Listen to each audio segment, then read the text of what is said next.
Hello everyone, I am Anuja Shrivastava from Ma Kalyanika School, Penda Road, Chhattisgarh. Today I welcome you all in class 6 biology class, and today I will discuss about the last part of second chapter, the plant, the flower, and this is the last part, part 4. And in this video I will discuss about the germination and the condition which is necessary for the germination.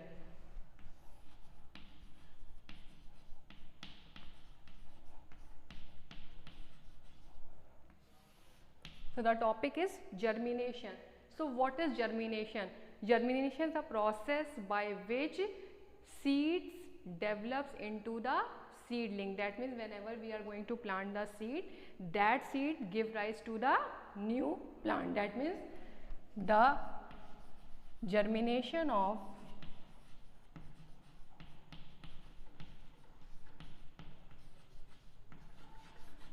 seed into seedling.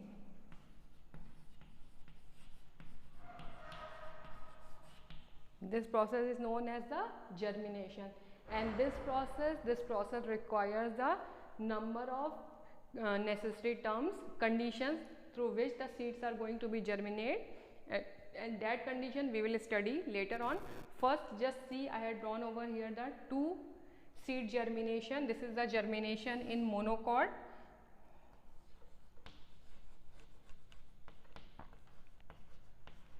and that is the germination in dicot.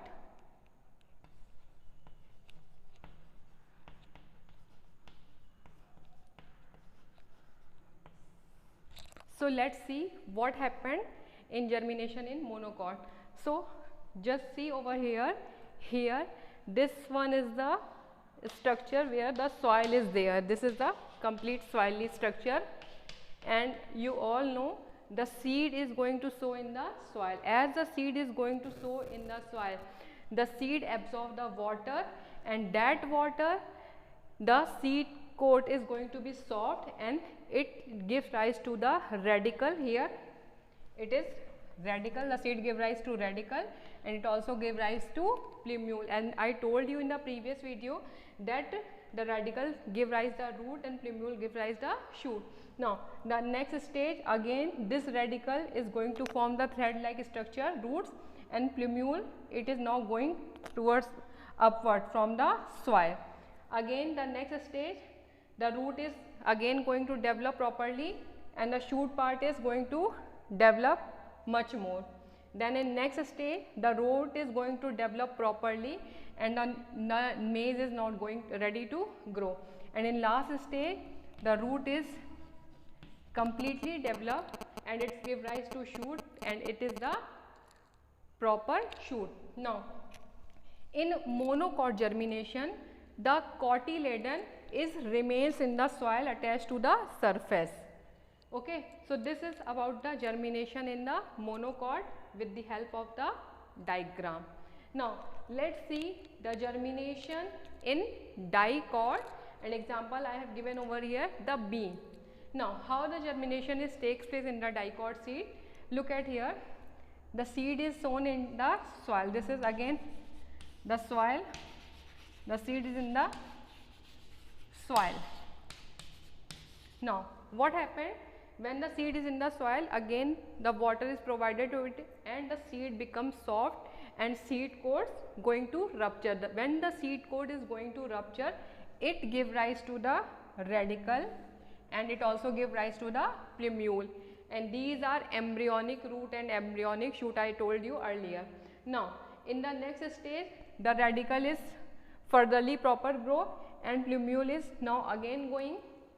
Now in the next stage, it is again going properly, the root is going properly, and the cotyledon which was in the soil in the monocot, that's up toward the shoot side in dicots. Now what happened here? Now look at here, the proper plant is now growing here, and this one, it is the cotyledon which dries up, and when the first leaves is going to be arise. So this type of germination takes place in the dicot. Now let's discuss about the condition necessary for the germination.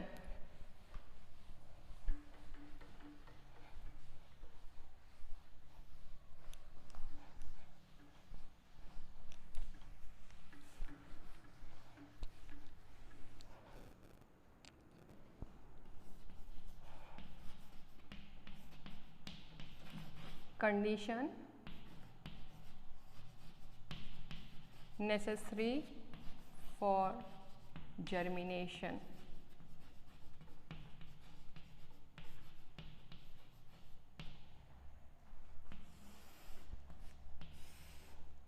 So the first condition which is necessary, that first condition is the water.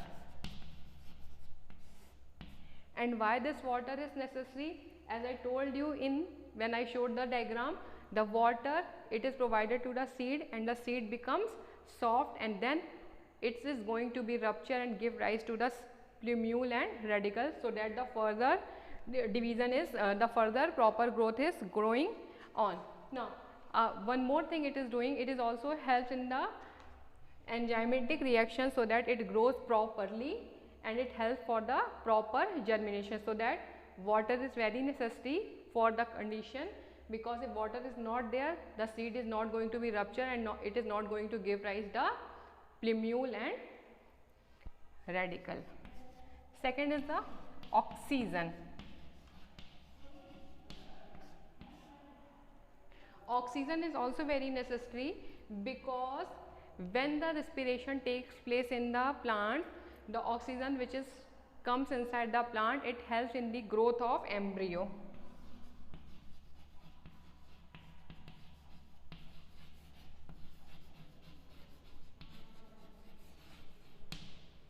And the last one is here, temperature.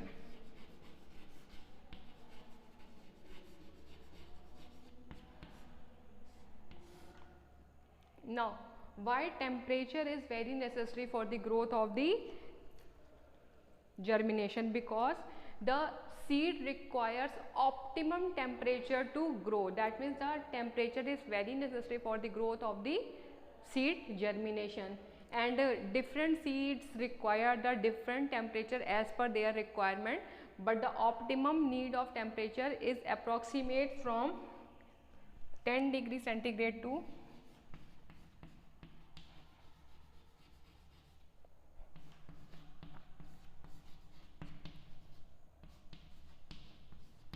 That means this is the optimum temperature which is required, but different types of seeds require the different temperature. Now this is all about the seed germination. I hope you all are understanding the things properly which are explained to you, and watch the video properly so that you will understand the things in proper way.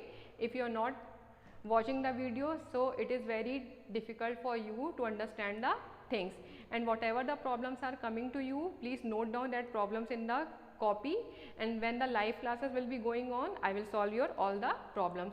Till then, bye bye. Thank you.